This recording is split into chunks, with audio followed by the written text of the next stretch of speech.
Взвод, цель, тек-ток. Жетекші мырза, бірінші взвод 12 адаммен алғашқы әскери дайындық сабағына әзір. Саптар бәрі түгел. Взвод базалығы тексерілді, ескертілді. Взвод кезекшісі Камил Шәкәрім. Бөлімше командирі сапта тұр. Футбол.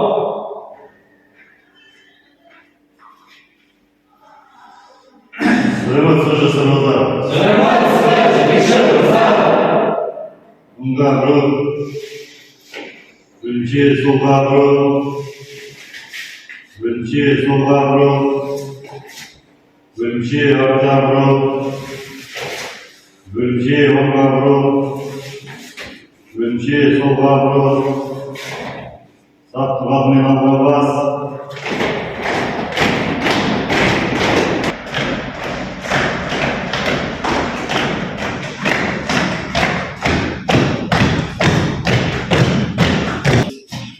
Калашник автоматымен бөлшектеу, жинақтау тақырыбы, сабақтың тақырыбы. Бұл автомат калашниктің өзіндік ерекшелік орындары бар. Бұл автоматты Николай Тимофеевич Калашник деген біздің атамыз іске қосқан. Оны соғыс уақытында көп, Отан соғыс уақытында көп көмек тиген бұл автоматтың. Калашник автоматын қазір мен сіздерге түсіндірме жұмысын жүргізейін. Бірінші, бұда ажыратқанда оқ-жаттарды ажыратып аламыз. Оқ-жаттарды ажыратамыз. Оқ-жаттар бұның ішінде 30 патроннан тұрады. 30 патроннан. Яғни бұл орысша айтқанда магазин. Оқ-жаттарды ажыратамыз. Одан кейін сақтандырғышты аламыз. Сақтандырғыштан аламызда екпе жақтауын тартамызда жоғары қарай атамыз. Ол неліктен атамыз? Ішінде оқ қалып қойып, жаңағы зиян тимеу үшін айналады. Одан кейін ажыратамыз. Жабдықталған пенал. Жабдықталған пенал бізде атқаратын қызметі өте зор. Бұнда автоматты майлап, сүртіп, тазалауға арналған. Одан кейін сүмбі. Сүмбіді автоматты қуысын майлап, сүртіп, тазалау үшін арналған. Одан кейін бізде жалын сөндіргіш. Жалын сөндіргішті ажыратамыз. Отты жан шыққанда осы арқылы огнегаситель дейді орысша айтқанда. Одан кейін ұңғы қорғау қақпақшасы. Автоматта шаң, лай, топырақ түспеу үшін. Одан кейін ажыратамыз. Қайтқалы механизм. Атқаратын қызметі өте зор. Оқты дайырлап атуға осы механизм арқылы жұмыс істейді. Ажыратамыз. Бекітпе жақтау. Бекітпе жақтау. Бұл оқты ату үшін арналған заттар. Одан кейін газ поршынды түтікше. Газ поршын түтікше. Бұның атқаратын тоже қызметі не? Түтінді тұншықтырады. Яғни түтін жаңағы от, жанып от шыққан от автомат атылғанда осыдан от жан сөнеді жүреді. Автоматты шашсаңда жағдайы күйі мынандай. Әгізде бір несі бар, құндақ деп айтылады.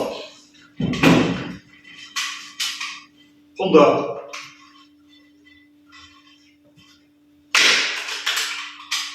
Бұл жерде автоматтың формасын келтіріп тұратын нәрсе. Бұны автоматты жартылай бөлшектеп жинақтауда бұны шашпайды. Мен сіздерге просто көрінсін деп жатырмын. Көрдіңіздер ғой? Орны бар, арнайы автоматтың формасы несін қалпына келтіріп тұратын. Енді қайтадан жинаймыз. Мысалға, қалай шашсыңыз, солай жинайсыз. Газ қоршы түтікшені орнына береміз. Бекіткен оның арнайы күршегі бар. Флажок деп айтады. Соған қоямыз. Одан кейін бекітпе жақтауын жинаймыз. Орнынан бекітеміз. Одан кейін рет-ретмен жабдықталған пенал. Одан кейін ұңғы қорабының қақпақшасы. Бекіттік орнына. Одан кейін жалын сөндіргіш. Және қалай шашылды, солай рет-ретмен жиналып жатыр. Жалын сөндіргіш. Одан кейін сүмбіні орнына бекітеміз. Одан кейін жабдықталған пенал. Орнына қалды. Сосын атамызды сақтандырышқа қоямыз. Одан кейін орындарды орнына бекітеміз. Түсінікті соңғы жерде автоматтың 14-15 бөлшектен тұратын. Енді жинайтын ғазиздарына келесі. Жасап сүріп. Biz бірінші газ қоршын түтікшені бар. Одан келтіріп, замауын жағамыз. Одан кейін бекітпе және бекітпе жақтауын алып, келтіріп, саламыз. Қайтармау механизмді орнына саламыз. Одан соң үлгі қақпақшасын орнына келтіріп жауып,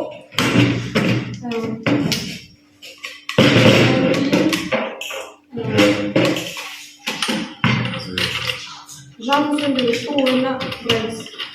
Бекітеміз. Одан соң финалды орнына келтіреміз.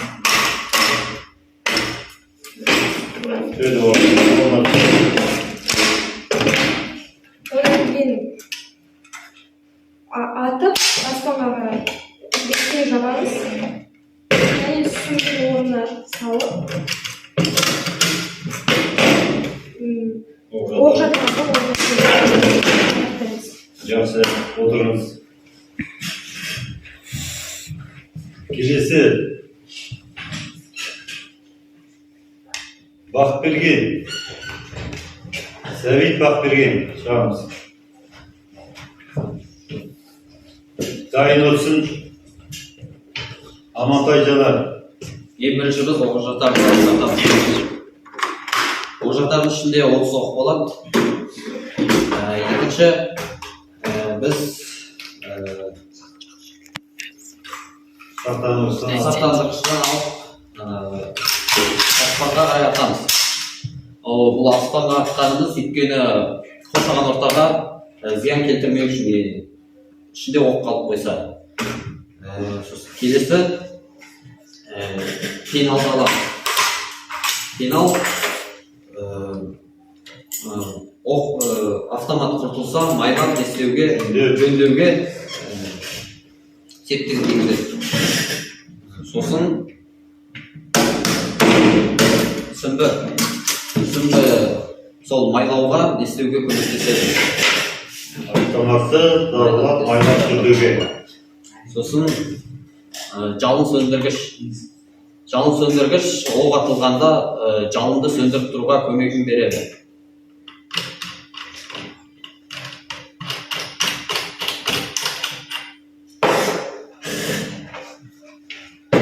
Сосын бізде ұңғы қорапшасын қақпақшасы. Бұл бізде лай су кіріп кетпеуіне көмектесіп тұрады. Және де бізде қайтармалы механизм. Бұл оқты оқтауға көмектеседі. Сосын бізде бекітпе және бекітпенің жақтаушасы. Бұлар да оқты оқтауда оқтау, одан атуға бекітпе арқылы оқтың. және де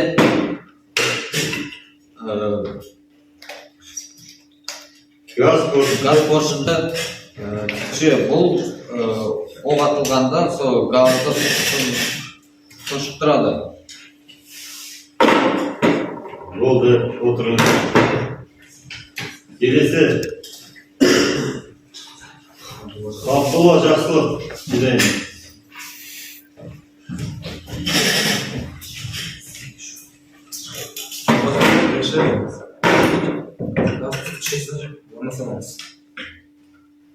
Tamam, götürelim cevabı.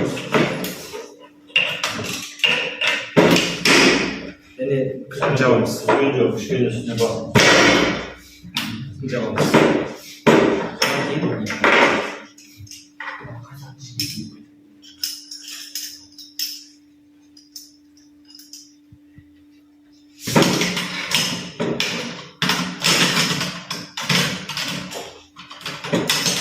Neyin іске қосып жатсыз қазір? Екпе айтып отырсаңыз шын.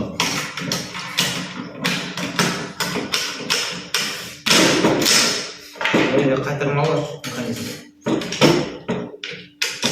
Қайтармалы механизм біздің автоматты түрде атылсын керек.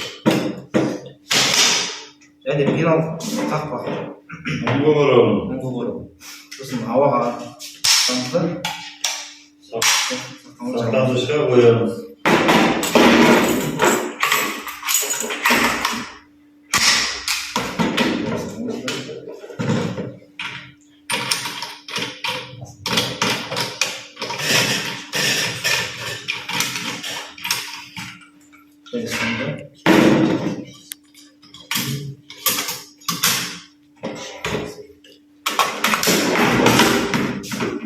Отырыңыз.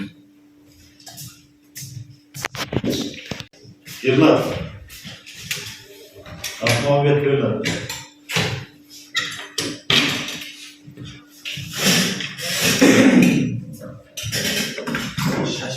Біреуін шашасыздар, біреуін жинайсыздар. Сіз жартылай шашыпсаңыз, астырасыз, отардан.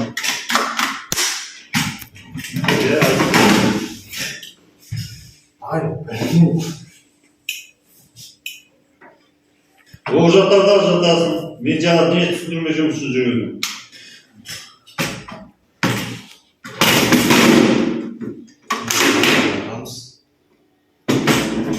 Бұл жоқтан тұрады. Кенжебаев, Алмат.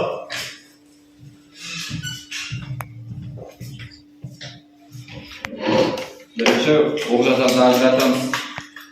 Оның ішінде 30 оқтан болады. Екінші қасан бұрышты ажыратамыз. Сосын бекітпе оқтауын мылтықты оқтап аспан бастамыз. Себебі оның ішінде оқ қалып қойса, қоршаған оқтағы қауіп төндіруі мүмкін. Екінші пеналды аламыз. Бұл автоматты тазалауға жөндеуге керек. Үшінші сүңгіні аламыз. Сүңгі тозыды майлауға керек жеріне жөндеуге керек. Төртінші жалын сөндіргішті аламыз.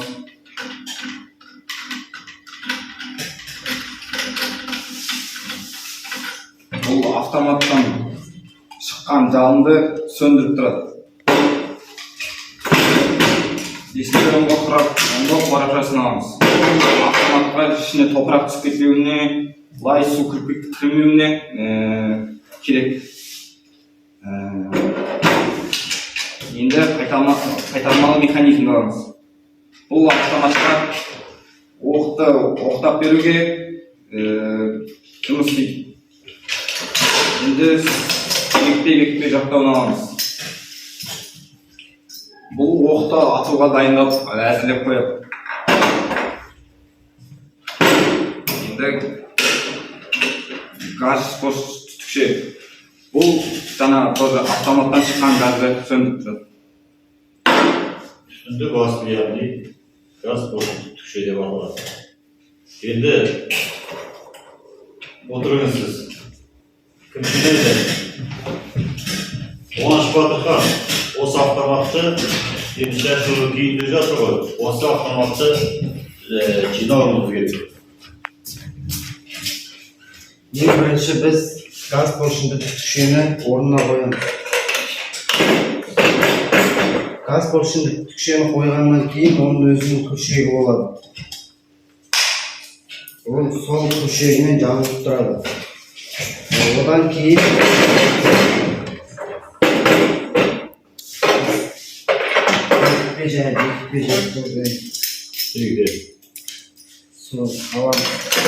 одан біз қайтармау механизмді өз орнына саламыз.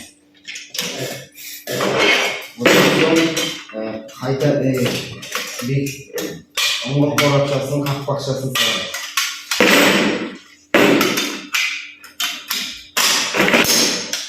Одан кейін біз аспанға атып көреміз. Егер ішінде оқ қалып қойған жағдайда соған тексереміз. Одан кейін біз сақтандырғышты жабамыз. Одан кейін жабдықталған пеналды саламыз. Одан соң огне гаситель саламыз.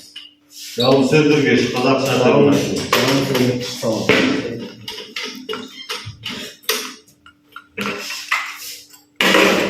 Одан соң сүмбіл аламыз. Ең соңынан біз олжа тартып аламыз. Oturunuz. Kelesi Yahya Ramazan.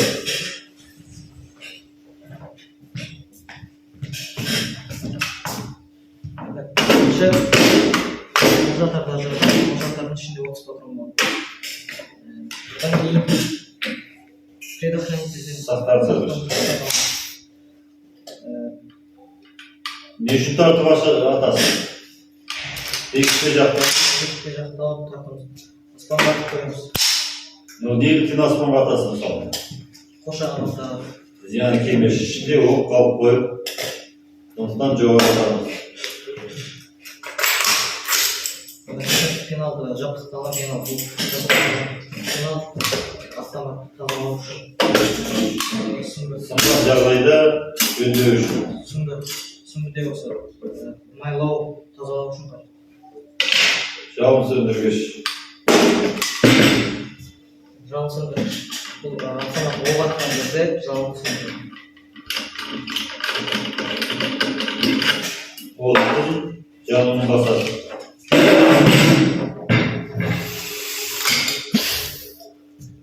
Оңғы орағын қақпашы. Лай су. Шәм тозаң түспеш үшін. Қайтармау механизм бұл. Автомат боқтаған кезде ату үшін. Атыра доғын шарбайды.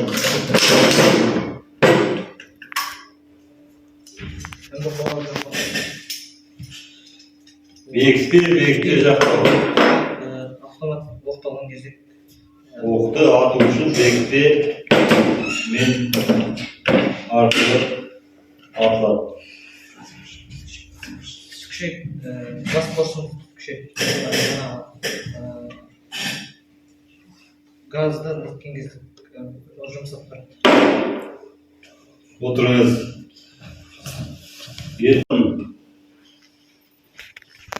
17 бөлшектен газ поршын түтікшесі. Мына автоматты мұны қараңыздар. Барлығы тұр. Бізде тек қана сүңгі пышағы ғана жоқ. Сүңгі пышағы қоян қолтық ұрысқа арналған. Енді біздің ауыл мектептерде жоқ, қалалық мектептерде бар шығар бұл сүңгі пышақ. Негізі сүңгі пышақ қана. Қоян қолтық ұрыс деген. Яғни сіз жауға тойтарыс беріп жатқан кезде сіздің оғыңыз бітіп қалды. ол рукопашный дейді ғой орысша айтқанда. Сізбен мысалы төбелеске шығады. Сонда пайдаланасыз мысалы. Сенде не жоқ мысалы, жаңағы оғың бітті. Сен әрекет жасау мүмкінсің. Сонда қолданылатын сүңгі пышақ. Мына суретте тұрғандай бәрі жазылған. Оқ жақтар, керек жақ, пенал, сүмбі, ұңғы, қайтарма механизм, бекітпе жақтауы, ұңғылық бастырмасы, одан газ поршны түтікше, қайтармалы механизм, оқжаттар дейді. Оқжаттарда мысалы жаңағы 30 патроннан тұрады, сыйымдылады. Енді мысалы балалар, қазір осы АК-47-ні шашып жинайтын өздеріңіз бір-бір қайталап жаңа мен түсіндірме жұмысын жүргіздің ғой.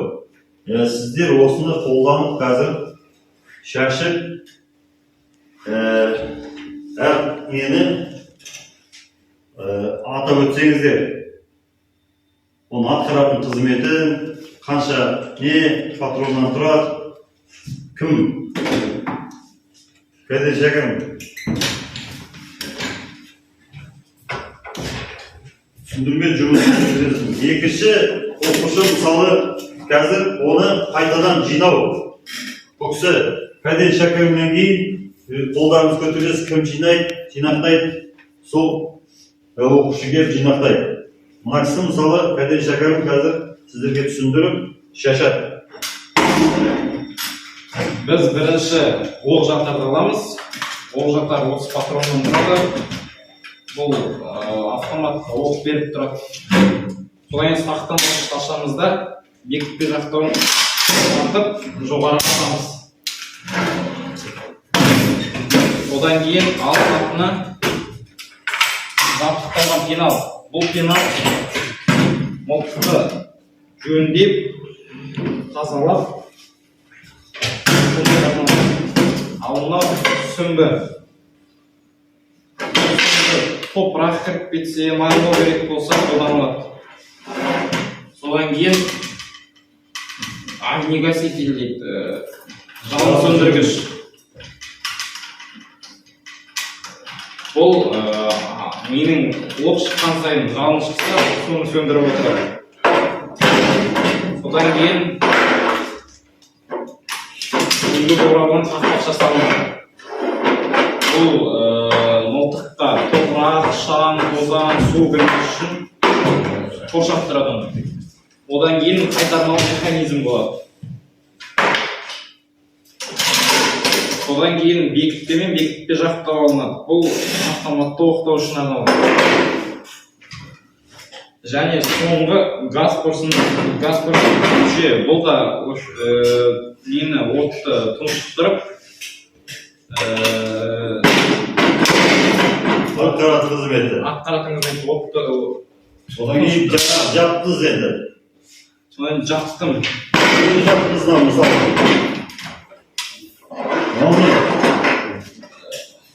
Одан кейін өзінің бұл шығып кетпес үшін өзінің несі болады, күшегі болады, соған жабылу керек. Одан кейін бекітпе мен бекітпе жақтауы кіреді өз орнына. Сосын қайтармалы механизм. Бәрінің үстінен сүңгі қорабының қақпақшасы жабылады.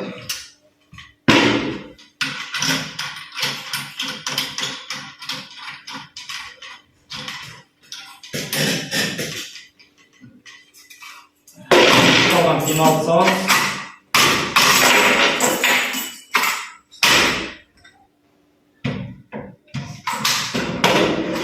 Жоғары көтеремізді атамызда сақтандырғышты жабамыз.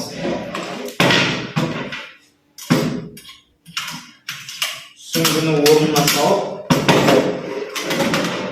оқ жауып, Жақсы отырыңыз. Келесі кім? Балалар, Ернат, толық меңгеріп, толық жаттауымыз керек біз. Қай несі, қай жерде тұратын, қайсы қалай қызмет атқаратын. Енді жаңағы бізде көрсететін айтып кеттім ғой жаңа алдындағы. Бізде сүңгі пышағы жоқ. Süngü bıçağı degen jidi kesilген jidi bıçak var mı? Бірақ енді ол келісілген бıçak ол бекітілмейді ол баста. Анын арнайы бекітетін орны бар мысалы. Süngü bıçағының орны. Қайда бекітіледі? Бекітіледі мысалы. Ол өзі киіледі. Ана жерде өзінің кемері бар. Ал бıçақтарды лайлатты киіледі. Көрдіңіз бе? Қарағаннан мына жерге киіледі. Шuna. Мына жерден мынаның басына киіледі. Байқайсыздар ма? Мынаның басына киіледі. Жалын сөндіргіштің басына орны бар арнайы. Соған ол сүңгі пышағы қоян қолтық ұрысқа арналған. Біз енді материал планын толық емес, оны біз енді қазір сіздерге былай көрсетіп айта алмаймыз. Бірақ түсіндірме жұмысымен түсінгендердің үстіне мысалы қарасаңыздар, суреттегіндей пышақ бекітіледі орнына. Одан кейін мысалы жалын сөндіргішті бәрін айттық, атқаратын қызметтері. Түнде атқан жағдайда автоматтың басынан мысалы қызыл шоқ болып көрінеді. Күндіз байқалмайды. Әр нәрсенің өзінің атқаратын қызметі, өз мәні бар бұл автоматта.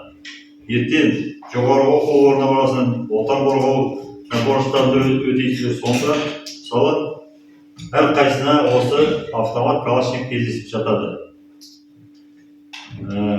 Түсінікті ме? Үйге қайталап оқып келеміз.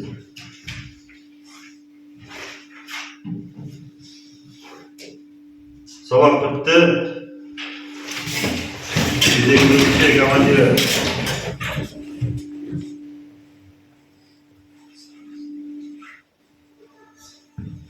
Сап, түзел, тіктел.